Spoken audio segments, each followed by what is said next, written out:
Welcome, everyone, to the next episode of the Running Amok podcast. I'm Roemer, and we're joined today by our wonderful co-hosts, Heidi and Meg, as usual. And today we're going to talk about the effects of social media and how it ties into our mental health. And take it away. Okay, so I guess we'll just start with saying, I think in another episode we mentioned all of our varying ages. So I'm 25. Heidi, how old are you again? 51. Roemer? I'm 42.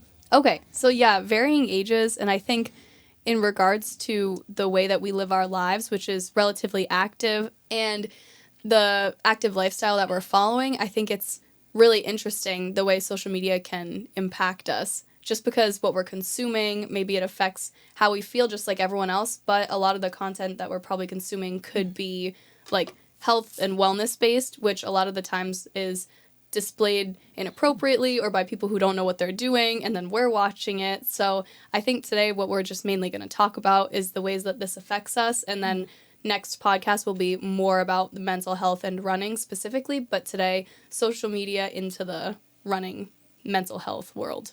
So what do you guys think about it? Like, what's your perspectives? Well, I can tell you on my Instagram feed, it is full of CrossFit, running, nutrition, wellness. Mm-hmm.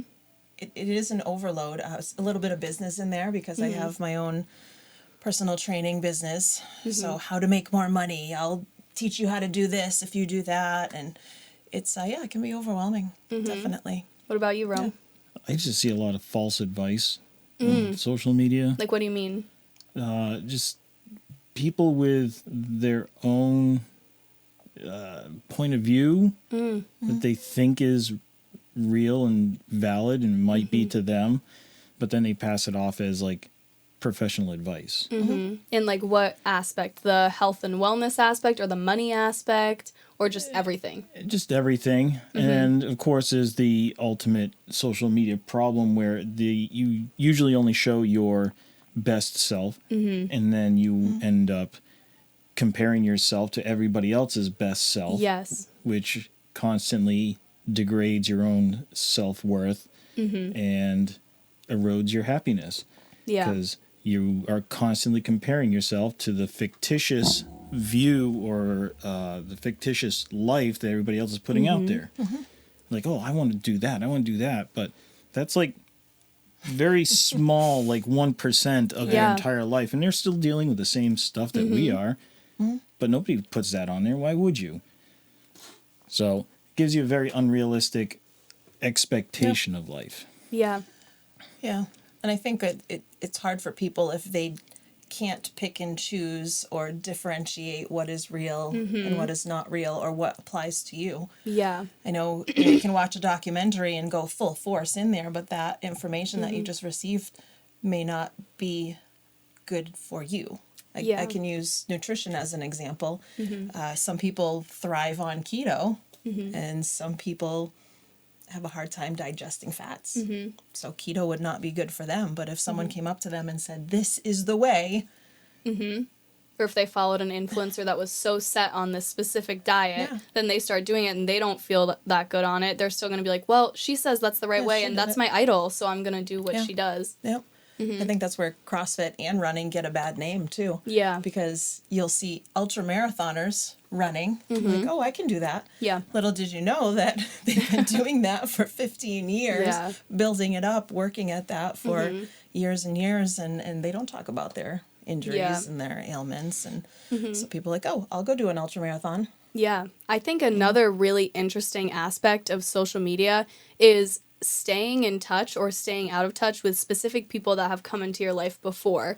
Like, we all have people that we maybe used to associate with or we're friends with, and now either someone unfriended someone else, or maybe you're still friends and, like, you're both watching each other's page, but you don't talk anymore. Like, it creates this weird, like, hostility. I don't know if that's a word, right? It's an empty connection. Yeah, and it's like, it creates like a weird dynamic. Like, you're still in touch, but like you don't talk anymore. And then it's like, oh, do you see what she's doing? And then like maybe other people are talking about it. Like, it's just kind of like, it's weird. And I find it so odd because in real life, if you didn't talk to someone anymore, they're just kind of like like you don't think about them anymore. But now they have like all these profiles, and you could just like Google someone and see what they're up to. Like they never fully disappear, which I think, like, my question for you guys, since you both were like maybe my age or a little younger when there was no social media like that, what was it like when you stopped being friends with someone or ended a relationship with someone and you could just move on versus now? Like, do you notice a difference? So I think I'll speak just as the older one of the group. Social media came into play. Gosh, I don't even know. I know I had kids by then, so within the last 15 years has been. And social media has been in my world. So when I made it through high school, college, the first part of dating and getting married without social media. So I'll speak for high school. When I went to high school, actually I went to a school where it was a toll call to call the town that we were going to school with. So it was, the two towns. And so when we walked out the door, when the school bell went off and you got on the bus and you went home, you didn't speak to anybody from your school until the next day. Like, all your troubles were gone, the fights that you got into in school. And you had time to like take a break. Like there was no way to communicate anyways, so you're like forced to have like a step back. Now social There's media a couple is things to 24/7. unpack there. Like, you have to go seek somebody out in order to communicate with them, and it's on a personal level. Right. Whereas with social media, it's impersonal. Like, you Yeah, I can know say anything. what's going on in the person's life, but you don't have any personal connection to them. No. So that's been lost. And since it's like constant, your brain never shuts off. Yeah. And there's a lot to be said about being bored. There's lots of human need to be bored. Yes. There's a lot of inventions that have happened because people were bored. Major human milestones, like, what do you think Isaac Newton was doing underneath that tree? He wasn't on social media. No. No, he was contemplating things. Yeah. And I'm wondering how much of that is lost to social media. Look at all the instruments. How many young people actually take the time to learn an instrument because it's not instant gratification that they're constantly used to with social media. They're not putting the time into it. There are some few that are, and that's great. But social media has given us so much instant gratification that people don't know what to do without it anymore. I mean, I grew up in the era where texting was in its infancy. We had pagers. We had to use numbers as codes in order to actually text, and then we had to go find another phone in order to text back.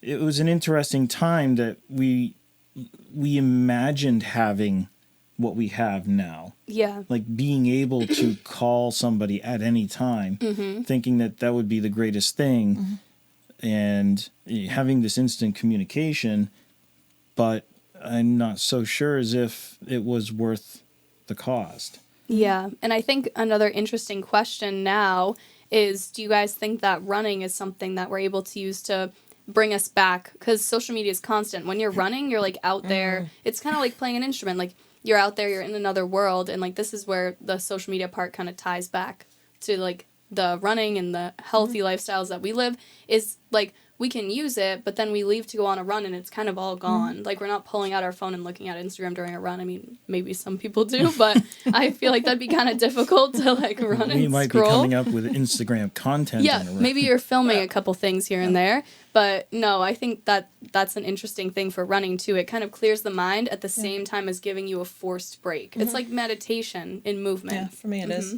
But I that's shut off all my notifications when I'm running. Yeah. The only ones I keep in are emergency, so my kids can call me. Yeah. And they know they need to call Yeah. if they need to get in touch with me. But there's an inherent good thing about social media is the running clubs.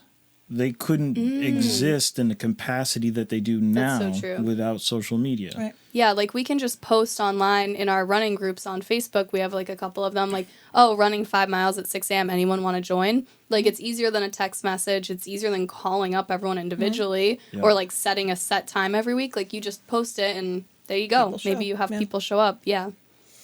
So I Yes. think that's interesting. Yeah, it's not all bad. No. It's all on how you use it. Yeah. And if you're same thing with just the death, what do they call it? The death scroll or The doom scrolling. there it is. Yeah. It's what you're choosing to consume. Like, Yeah, you're in control of that. Yeah. and yeah, you're susceptible to the algorithm to a certain point, but what you interact with can alter the algorithm. So Yes, very much so. And what you watch more than anything, the algorithm notices when you watch for just a second longer on one video than another. So I've noticed if I'm in like a shit mood and I'm like watching a video and it's like a sad video, then I'll scroll and then there'll be like a happy one and then there'll be like 3 sad ones, then it'll be like 1 happy one, then like 4 sad ones, and then it keeps being more and more like dramatic, and then I feel shittier and shittier, but I keep consuming it. So that's where the algorithm, you got to watch it. So once it gets to that point, I think it's best to just get off for a little while. So there is an interesting piece of the algorithm right there. You are going to get more ads if the algorithm feels that you are in a better mood. More ads? Yep. Really? Because studies have shown that you're more likely to purchase something or consume something in that respect if you're in a good mood. So if you're reacting positively to the social media feeds. Does that mean like liking anything? Or so a good mood to social media is just liking and interacting? It might be on the surface. Like that's probably the most amount of data it's going to get. But what if I'm liking sad things? That could also be the negative. So it's not a matter of just clicking the like button. Like it will analyze your context or the text that you're doing. Yeah. And if it deems it to be sad on the emotional spectrum, then it's not going to waste the ad space. That's so interesting. I had no idea. Yeah, so if you want to trip up the thing, just start, being angry. And You want to know something crazy? When I'm feeling like sad, I notice. Well, let's start with the happy. When I'm feeling happy, I get like running ads. I get like ads for health, the wellness, like those green drinks that Kara and Nate drank, like the healthy things. And then when I'm sad, BetterHelp. Every like 5th ad is BetterHelp, and I'm like, go. I'm not Therapy even. ads. It's not like I'm Googling anything about being sad or I'm like doing anything, and That's I don't even interesting. go on social media that much.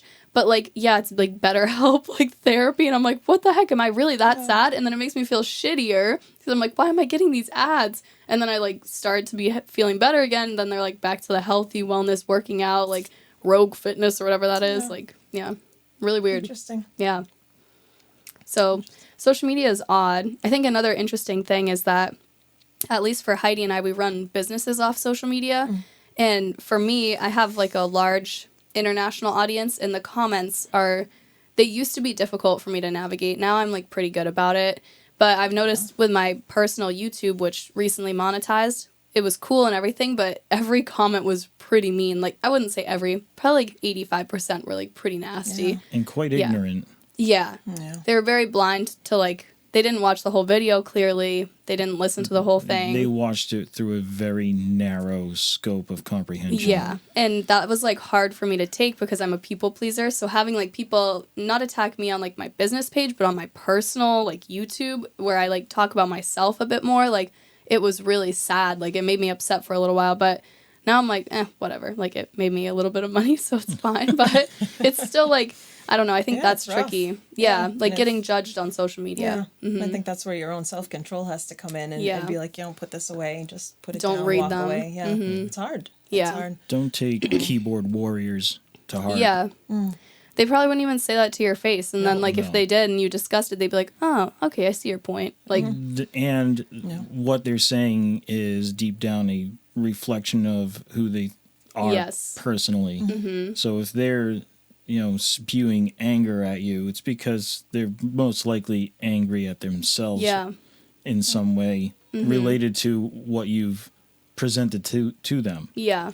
The angrier they are, the more thought you made them think, and they're not comfortable with it. Yeah. What about you, Heidi? Like, do you feel that way? Like, I know maybe you don't get as bad of comments, but do you feel like when you post something, certain people are probably looking at it and going, oh, you look at her. Yeah. Like, sometimes I feel that way. What's interesting is I will put So there's two different videos that I go with. There's the working out videos, the CrossFit videos, and then I do this, take a video of my feet and then bring it up and show where I'm running. Yeah. And sometimes I think that's just so dumb. And then when I don't think it's stop dumb. doing it, people are wondering where it went. Or there was a run streak that I was on, and I kept doing that. And that was everybody really started cool. catching on, and people were doing it from all over the country, which made it kind of fun to see where Yeah. everybody was running. And that's kind of the point why I do it myself, is because Yeah. I like to run in many different places.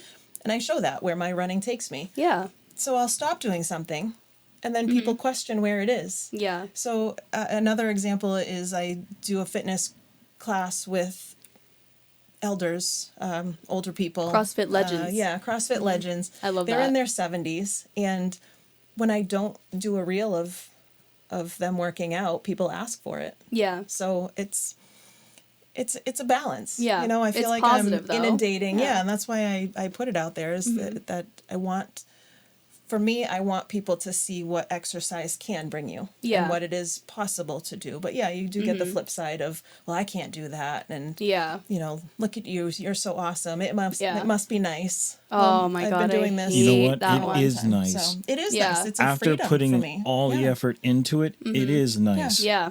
And it could be nice for you too. Yeah, but you So- have to start, unfortunately with running, especially running, you have to start from the bottom. Like when, at least for me, when I started running, I could not even run a half mile. Like it was like telephone pole to telephone pole. That's what I was doing. And that was like 2017. And now I can run like forever. But it took a long time for my body to get used to it, for my like, especially my joints. And people feel like a little joint discomfort or muscle like strain or pain, and they go, "Oh my God, running's not for me. It hurts my knees. Can't do it." And You're it's much lucky you more can than do that. Oh, I hate that. There's so much more to running than just pounding your feet Oh my on gosh. the pavement. Yeah. It's like what we talked about last week, the mobility, and Yes. it's the nutrition, and it's how you're treating your body. And cross outside of a training run. too. Yeah. And cross training is important. But Wicked. it is nice because that brings me back to positive mental health. Yes. And it gives me a freedom. I remember the first time I ran a mile as well. Yeah. Like I remember I that remember that feeling too. and thinking, oh my God. I Wow, did it. that's And- far. Like I and remember, now- whoa, my God. Who could ever Yeah. run a mile? That's crazy. Yeah. Yeah.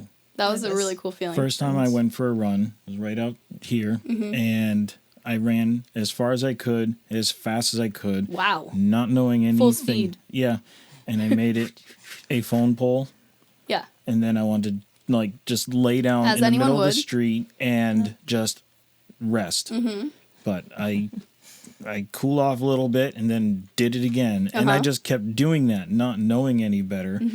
Didn't know that you're supposed to pace yourself. Yeah. You're not supposed to sprint. Yeah. And I did make it. I think I made it 2 miles because it's a 2-mile loop around here, and I was, both humbled and kind of proud of what I was able to just do. And if I had just gone to that one phone pole and turned around, I can only imagine the life I'd have right now, Yeah. because I wouldn't be, of all the physical activities that I've been doing in the last 11 years now, running has been the most consistent one. So if I had not even started it, then I probably would have fallen on my face, health-wise, pretty badly by now. Yeah. And bringing that back to social media, I think a lot of the times people who may be wanting to get into running, at least me when I wanted to start, I'd follow like running influencers and people that I like really thought were incredible, and I'd watch them run and I go, oh God, I could never do that, which is a terrible mindset to have. But unfortunately, a lot of people who haven't done something really difficult physically think that about themselves physically. Like I was not an athlete necessarily before, and I think bringing it back to social media, it's important to have those influencers that are on Instagram that show you like the real parts of running. Like not every run's going to be perfect, beautiful, where you're like really sprinting and you're looking like a gazelle. Like, oh my God, like some of my runs feel like I'm like 100 million pounds and you're like dragging yourself down the road, but you do it anyways. Right. So I think it would be good if social media had more of those people. Yeah. I think a lot of people think too, because I run, I'm a fast runner. Yes. I am not a fast runner. I'm not, but I like to run. Yeah. Just because I'm not, The speed doesn't matter. No. No. No, it doesn't. it doesn't. That's one of the nice things about our running groups is many of the people are not shy about talking about a crappy run. Yes. Like this run sucked, but I got it done, Yeah, you and I just feel finish better it. about it now. Yeah, and you still feel better after Oh my gosh. your run. So when the people yeah. put on these big essays on their Strava talking about how, in the first mile, all I wanted to do was go back to sleep. Yeah. And by mile 5, they're like, I'm on top of the world, and Yeah. I'm so proud that I got this done, and I still was able to get the other 10 miles done. Yeah. It's like that shows the real side of things, and Yes. it is inspiring. And There's a you guys need to chemical- keep doing that because it does actually help everybody else. There's a hormone and chemical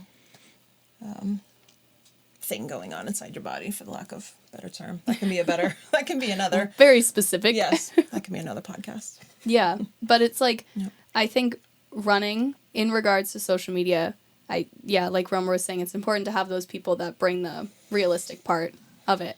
Okay, now moving on to another part of the social media that I have questions for you guys about, because as like a younger girl in her 20s, I see a lot of the fitness influencers and like their tiny little like sports bras and the tight shorts in the gym, and they have like the 6-pack and like they're beautiful, the huge ass. Sorry, Roemer. But like, they're like so pretty. And then I go to the gym and I'm wearing like my sweatpants, like my baggy like t-shirt, and like I don't compare myself physically that much, but I feel like seeing it enough for some people, it could trigger something. Do you guys have people that like you follow that you look at like how they are physically and you're like, oh god, that kind of makes me feel like shitty, like they're always like in the mirror, like, or no, not Henry so much. Cavill, Who? Superman. I have no idea who that is. You've seen him. No, I haven't seen The those Witcher. movies. Nope. Yeah, he's Nope. I'm drawing a blank too. Yeah. Sorry. He's apparently really hot. That's what Roemer's saying. so this is the guy that almost missed his audition for Superman because he was too busy at home playing video games on the supercomputer that he built himself. Oh. When he's beating the crap out of the rest of the Justice League, I'm like, I wish I looked like that in the mirror, but Yeah. I think he's also a foot taller than I am, so. Yeah. But there's a lot of that out there that people latch onto, and then you get the body dysmorphia. Yeah. Yeah. A lot of girls my age have that, and younger too. But yeah, there's a lot of girls that are like my age, maybe a little younger, that really suffer from that. And a lot of my friends have too. But I'm very lucky, like knock on wood. I've never had a problem with like an eating disorder or anything like that. But I definitely see, like, if I'm lying in bed and then I like maybe didn't go to the gym that day, but I did run, like, and I see some video of a girl like crushing a gym workout, I'm like, ugh, that makes me feel kind of shitty. Like, good for her, but like, eh. So I don't know. What about for you? Well, I think the not to bash Planet Fitness, but I think Yeah. that the global gyms produce a lot more of that. Yeah. And I see it when I work out in there. Yeah. And so being a part of CrossFit, I know I'm a big promoter of CrossFit, Yeah. but you get out of it what you put into it. And I think for CrossFit, everything is modified and scaled to what your ability is. So when I look at CrossFit videos, I can look at the 78-year-old woman as well as the 28-year-old woman, and I can respect both ends of that. Yeah. So I look at it differently, I think. I must say, when I did CrossFit, the body composition of people was not something anyone really focused on, and like they just dressed comfortably. Everyone at the gym that I went to, and I felt like it wasn't like provocative or not that it's and not that you can dress don't get any. me wrong, CrossFitters You can dress, but you can dress dress anyway. But like provocative. sometimes at the gym, like they like at the Planet Fitness, like those shorts are like, and like it's fine. Everyone can do whatever you want, but I just feel like I don't know. It makes it almost worse. Not saying that shouldn't be the way that people dress. You do what you want, but I don't know. I feel like it plays into the social media thing. Like they want to dress how the influencers dress, and like it's just like a little weird. I don't know. It's like it's awkward. Like they're walking around and you're like trying not to look because you don't want to be creepy, but like I don't know. I think people are their own worst critics in that respect. Yeah. It's like people think they look worse than they actually do. Yeah. I try to get the point across that I think for many guys, the best makeup a woman can wear is a smile. Yeah. Because if you try to put on all this makeup I love that. and try to like overdo it, trying to make yourself feel pretty, Yeah. I think that does a disservice. Yeah. And I mean, I'm sure that many people are going to think the complete opposite of me on this one, but I'd rather somebody show their natural beauty than try to personify this image they wish they were. Right. And it's disingenuous, I think, on the everyday basis to go to those great lengths. Yeah. When if you show that you were comfortable with yourself, that goes a long way to your physical appearance, and the way you carry yourself, the way you speak and present yourself. Yeah. That goes a lot farther than kicking on expensive makeup. Yes, and I have something to add to that.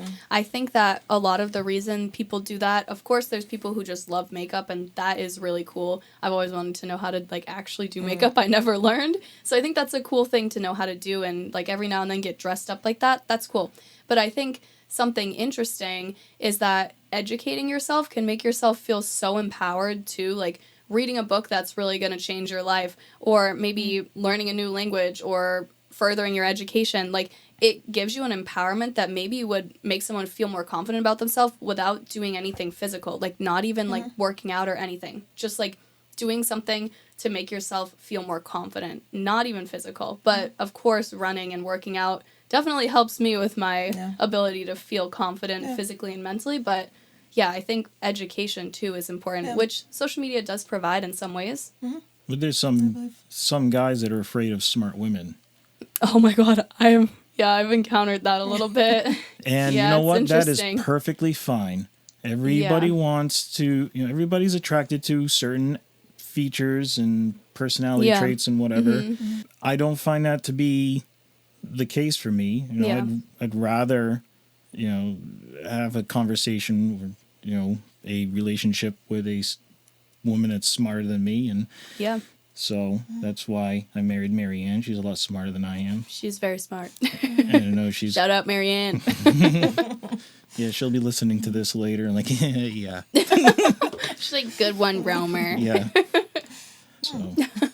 What about you, Heidi? With the social media, question. With the social media and learning, are there any specific accounts that you follow that you make you feel like you're learning something, like more empowered? It could be in any way, like mentally, physically, anything. I like to follow the positive quotes or... That's pretty good. Yeah.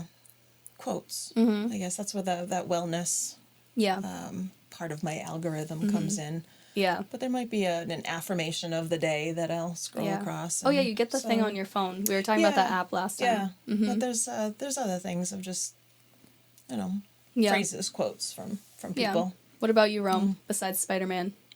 Or whatever he is. I try to gravitate towards the nature stuff, like the mountains and stuff. That's so true. Yeah, that's true. I get that as well. I love that. A lot of those then bring up I get a kick out of those inspirational, like... Oh, the ones you send us? Yeah. Where they're, like, kind of aggressive? Good morning, you gorgeous... asshole. Yeah. I do get a kick out of those. Yeah, you like those. That's funny. And some of them, a lot of them repeat the same sound bite, but sometimes they get kind of funny. So I try to gravitate towards the funny stuff, but then I get stuck on like car crashes and those the rubbernecking somehow events sneak right into the news feed, and like that car's gonna get crushed by the tractor trailer that has this dash cam on, and then you end up watching all those. Then you drive down Route 20 when you're doing 60 miles an hour head to head, and there's no median strip, and that's sketch. Is he turning? Yeah. For me, I think I really like Nick Bear. Do you guys know Nick Bear? Yeah. I love him. I've been following him since before college, I think. And I would watch his YouTube videos when he was in the military. He moved to Austin, Texas. So cool. And he was never a runner. And that's what really inspired me to run is I started running similar time that he did because he was a bodybuilder. He was this big guy. He ran I think a 4:30 marathon or something. Nothing insane. And now he's like a 220 something marathoner, like really, really cool. But his running journey started, and then I did mine because of him. And that's like why I started, which is interesting. But another thing that I started as a further education is my sewing. I made this. I'm really proud of it. Cool. I'm not sure if anyone can see it, but it's cool. Yeah. And I watch a lot of sewing videos on social media now, like a lot. And I watch people like cut up sweatshirts, and then I like plan what I want to do. So yeah, just a new endeavor. Yeah. I'm mainly thinking about Instagram when you asked me about social media. But I was going to ask what outlets.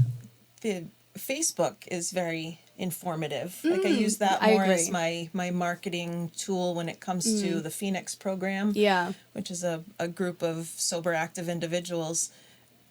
I'll scroll through invites to different like Toastmasters and different events, social events like that will come across on the Facebook feed.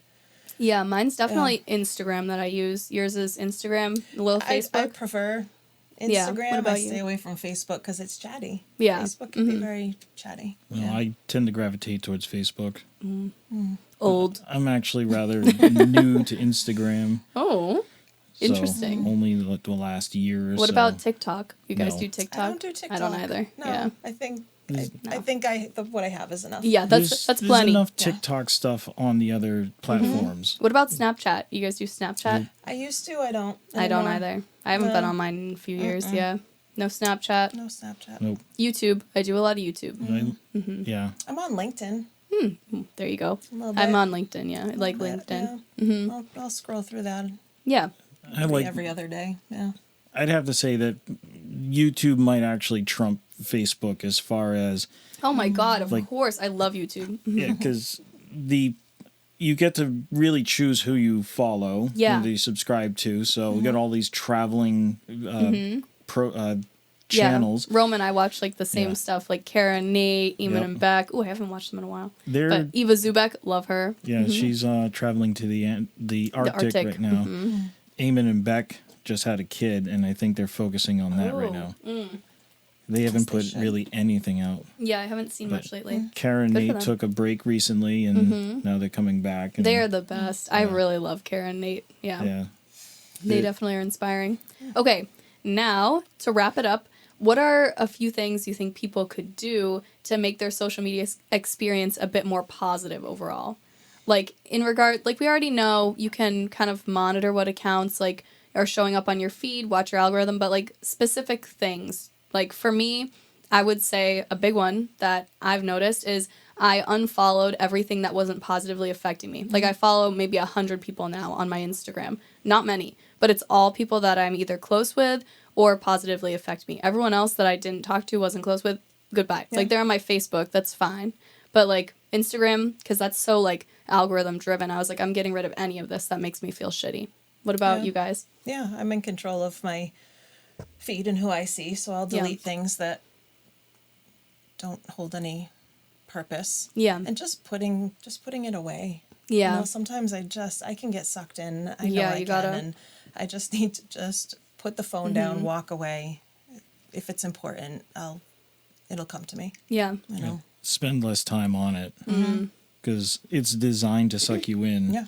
It's designed to do the doom scrolling. It's designed by people who know your brain better than you know your own brain, which is crazy. So, limit your time. Be deliberate about your time on it. Like if I'm going to go on YouTube, I try to, stick to the people that I've subscribed to. Yeah. And I really do need to kind of go through and purge some of them because I don't really find their content useful anymore. If it doesn't make you feel good, it's not worth it. Yeah. And I find turning your alerts off too. Yes. Oh my God, I forgot about that. I had done that a while ago too. Yeah. No notifications because you literally get them all the time. They'll be like, "Oh, did you see this person's story?" And then you'll click on it, and then you're on the app again for another 20 minutes. Or someone just liked your comment, and someone tagged you, and just it's designed to suck you back in. Yeah. And I found as soon as I put the Instagram app on my phone, I noticed it trying to get me back in there. Yeah. Like I didn't care about Instagram notifications. but I would get like almost nothing all day long. I would lay down in bed, put my phone on the charger. Within 2 minutes, I'd get an Instagram alert about something random throughout the day. Something so And, like, random. you know damn well that thing is trying Yes. to get you to pick up the phone rather than go to bed. Yeah. And you need to resist that. Yeah. And also, don't use the phone in bed. Yes. Oh my That's God. a bad one for me. I yeah. was just thinking this morning because I saw my phone charger in the wall. And when I was living at my house before, and now I'm living there again, I took a year gap for anyone who doesn't know, like I rent out my house, whatever. So I'm like back, I put my charger on the wall and I was like, ooh, I never used to charge my phone in the bedroom. I got to start charging it outside the bedroom at night. And I need to get an alarm clock again because that really changed things for me. Like, it's kind of weird not having your phone near you, but also like I wasn't rolling over at 3 a.m. and like scrolling for like 40 minutes on Instagram, losing sleep, making myself feel shitty. So that's a good one too. Not having your phone in bed. I used to put my phone across the room from me and yeah. give myself a good half hour of downtime Yeah. before I tried to go to sleep. My issue right now is that both my kids are driving and I feel the need. It's like an anxiety That's thing an for me, and interesting I need perspective. my phone right next to me. Yeah. Because if they're not home or they're, I wake up and I look to see if they're there. And Yeah. you could say that that's similar to, because I didn't have that. My parents didn't have that Right, one. but now you do, I'm and- okay. But they had the Yeah. phone So, next yeah. to the bed, the landline. They next did, to Yeah. the right. bed. I don't have a landline. That's my phone. Yeah. But so- it goes beyond Yeah. even that. Sorry. It's a psychological attachment Yeah, to the it's phone like another in your part bed. of you. It's Yeah. like a You need to program hedge. your brain and your body that when you get into your bed, you need to go to sleep. yes. And if you get into bed and then pick up your phone and doom scroll for an hour or two, you're Okay. programming your head and your body Yeah. that this is the thing we're going to do when Yeah. we crawl into this environment. Yep. If you put the phone on the charger, like my phone sits right, within a foot of my head, but it goes on the charger, my head goes on the pillow, and within 5 or 10 minutes, Yeah. I'm out. Yeah. Very rarely do I ever scroll through social media in bed. Yeah. One of the things I want to try and stop doing is doing it as soon as I wake up. Because I'll Yes. wake up Yeah. and I'll check the phone, and then before my feet even hit the ground, Yeah. I'm already Yeah. checking this, I have that, and the gotten other better. thing. I have gotten better at that. They Yeah. say that I don't remember what book I just read this in, but it was one of those Headway Cliff Note things that if you delay the amount of time between waking up, or was a better way of saying this, the longer it takes you to touch your phone and between waking up and getting onto your phone, the more focus you're going to have throughout the day. I'm Believe sure because I Yeah. think it spikes your dopamine, doesn't it? Right in the morning you pick it up and it's like an immediate hit.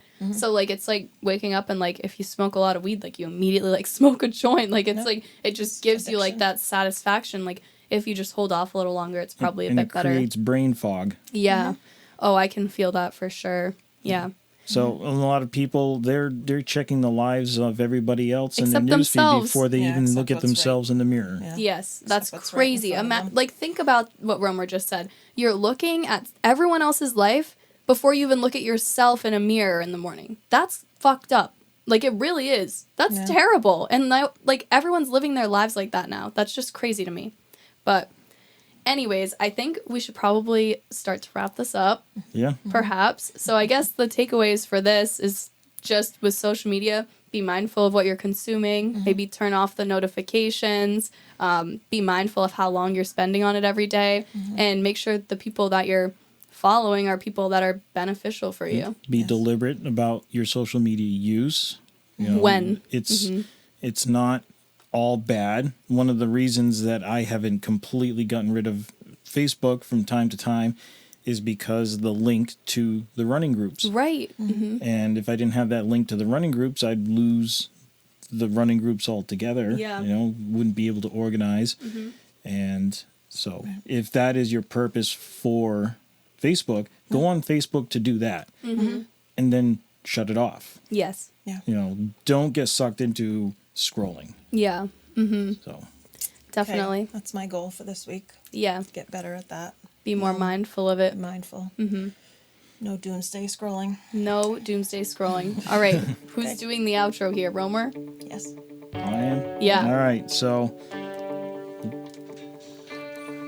All right, so that's another episode of the Running Amok podcast. Thanks for joining us. And next week, what are our topic going to be next week? Mental health. Yes. And wellness. And hopefully we'll have less technical issues this week. Last week was kind of a disaster with the technical side of things, although I think we were much better off in the delivery. Oh yeah, that was a great one. So we'll continue working on that, and hopefully we won't have to make another one of those reels. All right, so thank you very much. Like, subscribe, and look for us. We're trying to post weekly, as long as the powers that be let us. All right. Thank you. Bye.